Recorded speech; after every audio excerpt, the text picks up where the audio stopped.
This is a little horror story that I wrote,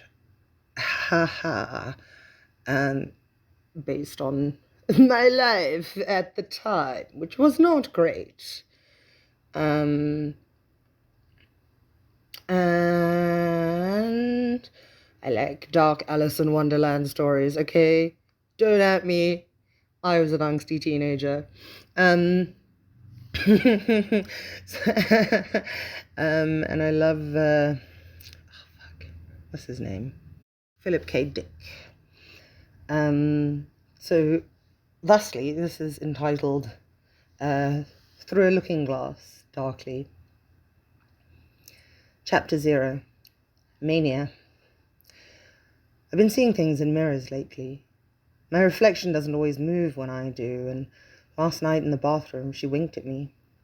I wanted to smash the mirror, then grab her by the throat and yank her back into this world, climb back through the mess of broken glass into the life that is rightfully mine, the one she stole from me. The past 4 days I've been awake, lying sometimes dutifully in bed, but never for long, because every time I close my eyes, I feel her crawling into bed with me, my fingers reaching out, all the hair on the back of my neck standing up electric. At 4 a.m., just before dawn, I find myself staring in the mirror with the candle flame guttering, trying to call her out of there, like how in the old days we breathlessly called for Bloody Mary 3 times, little girls shrieking and scattering and having to be put back into bed, telling ghost stories still till dawn. Through my looking glass, I call out softly, "Alice?" But of course she doesn't answer. She never comes when she's summoned. Instead, she creeps in through my peripheral vision, waving at me from the glass windows of the downtown streets on my way home from work, beckoning me around corners, giggling until I'm lost in my own city and the unfamiliar buildings all loom over me, blocking out the sun. She knows I'll follow her anywhere, because I need to find it, that place where the barrier between worlds is not impenetrable, but viscous and full of possibilities. Chapter 2, Booze and Cigarettes. I meet Alice in a crowded bar. She sits by herself in a dark corner, and for a while I don't notice her. She makes no objection when I sit down next to her, but pulls out a pack of cigarettes and lights one, inhaling deeply. "Do you know," she says, "that half of all smokers die of cancer? Can I have one?" She offers me the pack. Her fingernails are chewed and ragged with thin lines of dried blood at the cuticles. When she lights my cigarette for me, the flame flickers, and for an instant I can almost see her face. Smoke writhes around the places she is not, and for a while neither of us say anything. The noises of the Friday night crowd are loud and jarring, so when she says, I lean in closer and the shadows envelop me. "What?"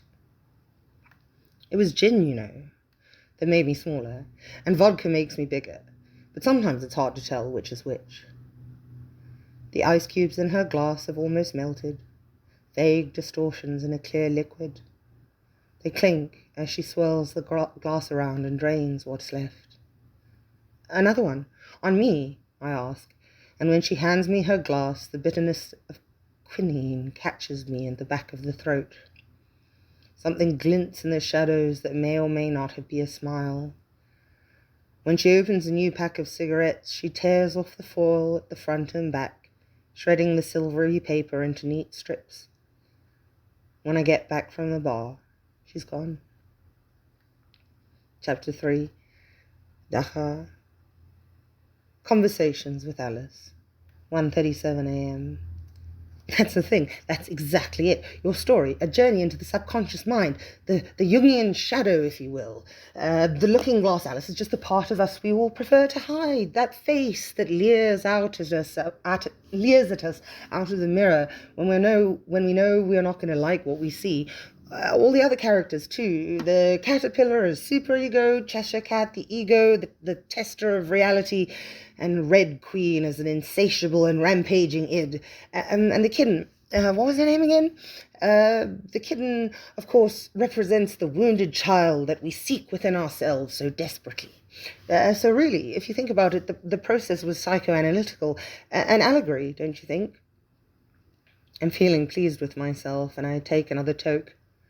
Alice blows the smoke out in a cloud and smiles, her strange, impenetrable smile. Her tongue darts out from between her lips and moistens the edge of the rolling paper. She lights the joint, a sudden flare, and again I think I catch her substantial, but the flame flickers and dies, and the depth of her pupils recede into shadow. The kitten's name, she says, was Dinah, and I could almost think you were right if it wasn't for the smells. The caterpillar, he smelled like this, she says, exhaling, but fresher, like the edges of a newly nibbled leaf. And of course, Cheshire cats smell of cinnamon and allspice.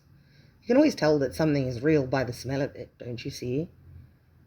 But they're just stories, they're not real. Then why, she says, sticking out her pink cat's tongue, are you sitting here talking to me? Maybe you aren't real either. You probably don't have a smell.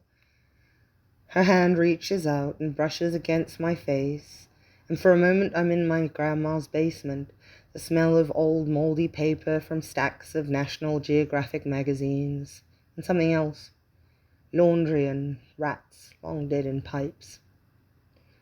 Why do you always disappear so suddenly? I mutter, and my voice is plaintive, whinging even to my own ears. If you're real, why don't you stay? I never said I was real. But the smell, it's like... She cuts me off. I don't want to know. All that means is that I'm real to you. So where do you go when I'm not around? I don't know, she says, and maybe there is a hint of wistfulness in her voice. Chapter 4. Cocaine, cocaine. Stop grinding your teeth, she rebukes, and the sound of her voice is harsh like chalk and blackboards. I would stop, but I don't even realize I'm doing it. It's you, bitch. Where did you come from? You called me, remember, she says, all scornful and haughty. I don't. I only remember the lines of coke on the mirror, watching my own pupils shrink down to pinpoints under the harsh buzzing of the fluorescent light, wanting something or someone to grind down to bloody pulp, bones to white dust. Try me, she says. I'm only here for your amusement. So my hands tighten around her neck, crushing cartilage and snapping bone. Except they don't, because she's not there at all. She's inside the mirror, laughing at me. Come out of there, I say. Come out of there and fight.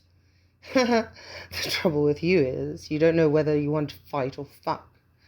I want both, I snap, grinding my teeth, preferably at the same time. Her laughter is mocking, and from inside the mirror she winks.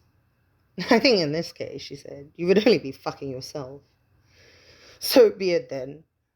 Swinging around, I punch the mirror with my bare knuckles, and it shatters into fragments. Inside of each one she appears, glittering and laughing that harsh, mocking laugh. Inside the cavern of my skull it echoes and reverberates and never, ever, ever ceases. Chapter 5. Ecstasy. I'm all loved up with Alice. She shoves broken mirror shards inside of me, and it's pain so deep. It feels like pleasure so deep. It feels like pain inside of she who is inside of me. Alice, is it good for you? She wants to know, and I can only moan in reply. From where I lie in dark red softness, I can feel her touching me all over. I ache for her, and the ache is pleasant. Like that, she whispers, and arching my back, I purr like a cat. Delicious vibrations send shivers up and down my spine, from neck to toes and back again. She lies beside me and strokes my hair. Still, I cannot quite make out the shape of her. Inside my mouth, her tongue explores my own. Her breath smells of violets and decaying poppies. I reach out to touch her, but she recedes, So instead I reach inwards and pull her out of me. Do you really want me to go? Her voice is seductive and simultaneously bitter. I want to see you. She tickles me, and I squirm with the unbearable pleasure of it, gasping for air until neon spots flash behind my eyelids. Stop, don't. I manage to choke the words out, and by some miracle she stops, neon fading once again to black. I don't dare open my eyes, for fear that she will once again be gone. Instead, I whisper, Alice. For a while, nothing. Then a soft sigh in the dark, her hot breath on my neck. I need you, I say, in a whisper that is almost a whimper, so quiet that even I almost don't hear it.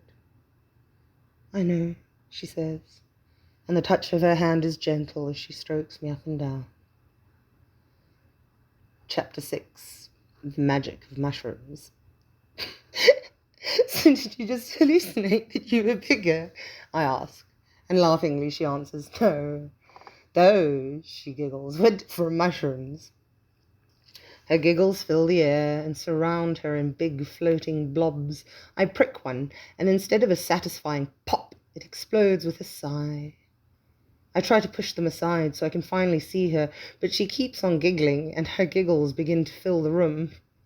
Stop laughing, I say, and the thought is so ridiculous that I burst into giggles of my own. When we finally do stop, the air is full of bright balloons, and I can't see her anywhere.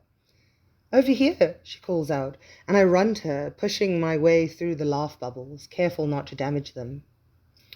Thank you, she says, when I finally reach her. If there was one thing the Red Queen liked most, it was popping other people's balloons. But why? They're so pretty. Because she doesn't understand them. They confuse her, and she doesn't like to be confused. It must be confusing indeed, living in such a topsy-turvy place as Wonderland. Oh, no, not at all, she says. After all, your world is just as topsy-turvy, and most people manage not to notice. I would ponder that thought further, I say, if only everything hadn't just suddenly turned upside down. Thankfully, the laugh balloons have cushioned my fall, although I do appear to be sitting on the ceiling next to my light bulb. So she painted the roses red in a pointless and petty-minded mission to force some sort of order into the chaos that is life? Or, said Alice thoughtfully, just like the colour red. She is the Red Queen, after all. You never even consider my theories, I pout. Why must you always be so contrary? That is a funny question, she says, for someone who is sitting on the ceiling. Chapter 7. A rush of blood and meth to the head. Screaming through the night, I ride with the Red Queen on a river of blood. I can do anything, except find Alice on a pointless mission to search and destroy. Off with her head! The yell comes from me. The Queen is mute, although more than happy to come along for the ride. I don't know where or when I found her, but she sits beside me, grimacing and grim, looking for Alice. Or maybe it is Alice. I feel her tapping me on the shoulder, and when I turn around, she speaks. She doesn't scare me anymore, you know. She used to once, but that was very long ago.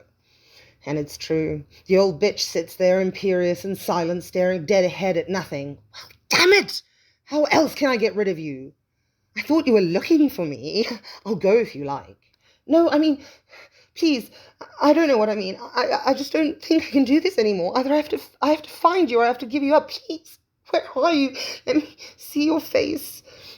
The blood pulses hot in my temples as I clench my jaw and try not to cry. Hot, angry tears welling up unbidden. Awash with rage and shame and desperation, I fall to my knees on the sharp tarmac gravel cutting through to the bone there. The pain is sweet and it feels like release.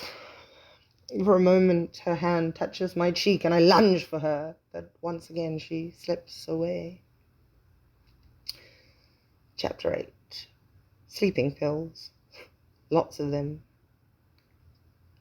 There are 2 of me, I think. 2 for tea and tea for 2. tea and whiskey and 50 little oysters all lined up for me to swallow whole.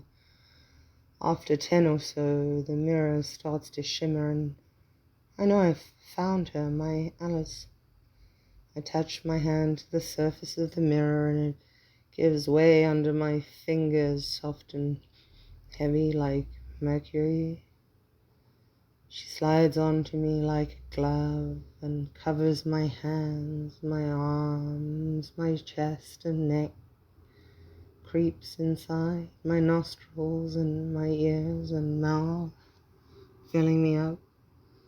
10 pills, 20, half a bottle of whiskey, and I'm blissfully numb. I barely even notice as the contents of my stomach disgorge themselves into the sink.